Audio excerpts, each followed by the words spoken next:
বাংলাদেশ কেন, পৃথিবীর কোনো ইতিহাসে আজ অবধি পরীক্ষার পরে বা পরীক্ষার দিন বা জয়েনিং এর এক সপ্তাহ আগে বলা হয় নাই যে আপনাদের জন্য নতুন নিয়ম প্রণয়ন করা হয়েছে, আপনারা ঢাকার বাহিরে বা যে কোনো জায়গায় পরীক্ষা দিতে যাবেন।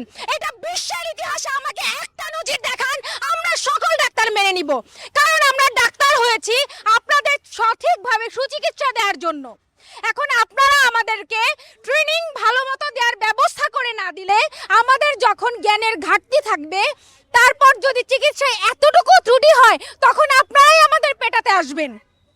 আপনারাই শুরুতেই যদি আমাদেরকে উঠতে না দেন, আমাদেরকে শুরুতেই যদি থামিয়ে দেন, যদি আমাদেরকে বটগাছ হওয়ার সুযোগই না দেন, কি করে ভবিষ্যতে আমরা বাংলাদেশ না বিশ্বে রাজত্ব করতে পারবো এমন বিশেষজ্ঞ হব? আপনারা কি চান না যে আমরা শুধু বাংলাদেশে সারা বিশ্বের মধ্যে সর্বশ্রেষ্ঠ বিশেষজ্ঞ হই? তাহলে সেই সুযোগ দিতে হবে। আর আমরা অবশ্যই নিয়ম মানব। আমরা অত্যন্ত আপনাদের প্রতি কৃতজ্ঞতার সাথে এবং শ্রদ্ধার সাথে সম্মান রেখে বলতে চাই যে আমরা প্রতিটা নিয়ম মেনে নিব, কিন্তু আমাদেরকে নোটিশ দিতে হবে যখন পরীক্ষার নোটিশ দেওয়া হবে তখন।